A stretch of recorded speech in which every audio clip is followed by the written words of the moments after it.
Subscribe and share my channel Sudarsana. శ్రీమాత్రే నమః. శ్రీ గురుభ్యో నమః. శ్రీమద్దేవి భాగవతము 11వ స్కందము.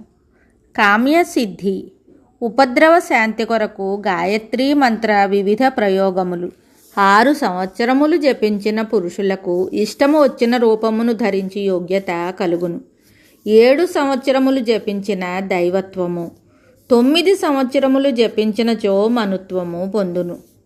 10 సంవత్సరములు ఈ నియమమును పాటించినచో ఇంద్ర పదవి ప్రాప్తము కాగలదు. 11 సంవత్సరములు జపించిన పురుషుడు ప్రజాపతి అగును. 12 సంవత్సరముల జపస్వరూపము అతనికి బ్రహ్మపదమును పొందు యోగ్యతను కలిగించును. ఇట్టి తపమునరించి నారదాది ఋషులు సకల లోకములందు విజయాన్ని పొందారు. కొందరు కేవలము శాకాహారులై ఉంటారు. చాలామంది ఫలమూలములను పాలను మాత్రమే ఆహారముగా స్వీకరిస్తారు. కొందరు ఋషులు నెయ్యి తాగుతారు. మరికొందరు సోమరసమును పానం చేస్తారు. ఇంకా కొందరు చరును భుజిస్తారు. కొందరు పక్షమంతయు కేవలము ఒక పూటనే భోజనం చేస్తారు. అనేకులు ప్రతిరోజు భిక్షాన్నమును భుజిస్తారు. చాలామంది ఋషులు హవిష్యాన్నమును తింటారు. ఇట్లుండి ఆ ఋషులు కఠిన తపస్సు చేశారు. పాపశుద్ధి కొరకు ద్విజుడు 3000 గాయత్రులను జపించవలెను. 1 నెల రోజులు ప్రతిరోజు జపము చేసినచో సువర్ణమును దొంగిలించిన పాపము నుండి ముక్తుడగును. ప్రతిరోజు 3000 గాయత్రులను 1 నెల వరకు జపించిన వారు సురాపాన పాపముక్తుడగును. ప్రతిరోజు 3000 సార్లు 1 నెల రోజులు గాయత్రి మంత్రమును పఠించినచో మానవుడు గురుతల్పగామి అయి కూడా పవిత్రుడగును. వనములో కుటీరమును నిర్మించుకొని నివసించుచు నిత్యము 3000 గాయత్రులను జపించవలెను. అట్లు చేసిన పురుషుడు బ్రహ్మహత్యా పాతకము నుండి ముక్తుడగునని కౌశిక మునీంద్రుడు తెలిపెను. నీటిలో మునిగి 12 రోజుల వరకు ప్రతిరోజు 1000 గాయత్రులను జపించినచో మహాపాపి అయిన ద్విజుడు కూడా తన సకల పాపముల నుండి విముక్తుడగును. ప్రాణాయామ పూర్వకముగా మౌనమును వహించి 1 మాసము వరకు ప్రతిరోజు 3000 గాయత్రులను జపించవలెను. అట్లు చేయుటచే గొప్ప పాపి అయిన వ్యక్తి కూడా అపరిమిత భయము నుండి ముక్తుడగును.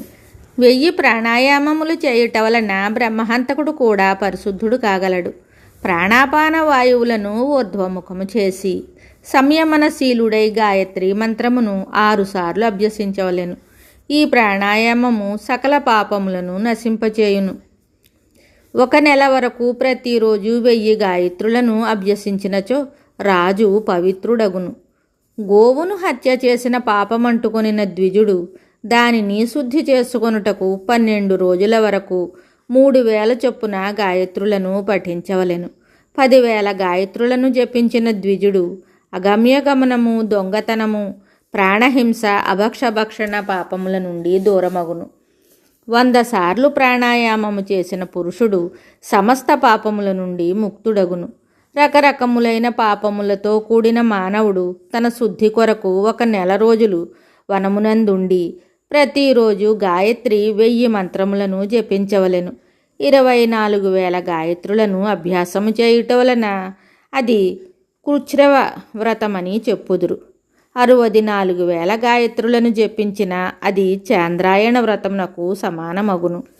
ప్రాతకాలము సాయంకాలము 2 సంధ్యలయందు నిత్యము ప్రాణాయామము చేసి 100 గాయత్రులను జపించినచో అట్టివాని సకల పాపములు నశించును. నీటియందు మునిగి సూర్యమయీ దేవిని ధ్యానించుచు త్రిపద గాయత్రిని 100 సార్లు జపించిన పురుషుడు సమస్త పాపముల నుండి ముక్తుడగును. నారద, ఇట్లు శాంతి శుద్ధి ప్రసంగములను క్రమముగా వర్ణించి నీకు తెలిపితిని. ఈ ప్రసంగములనన్నింటినీ సదా నీవు గోప్యముగా ఉంచవలెను. సదాచార సంగ్రహమును సంక్షిప్తముగా తెలిపితిని. దీనిని విధి విధానముగా ఆచరించినచో మహామాయ దుర్గా ప్రసన్నురాలగును. నిత్య నైమిత్తిక కామ్యకర్మల విషయమునందు విధికనుగుణముగా ఆచరించి భక్తిముక్తుల ఫలమును పొందును. మానవుని ప్రముఖ ధర్మము ఆచారము. ధర్మమునకు అధిష్టాత్రీదేవి భగవతి జగదంబిక. ఇట్లు సకల శాస్త్రములందు ఆచారము గొప్ప ఫలమునిచ్చునదని వర్ణించబడినది. ఆచారవంతుడైన పురుషుడు సదా పవిత్రుడై సుఖి అయి ఎల్లవేళలా ధన్యుడగును. ఇది సత్యము, ఇది సత్యము.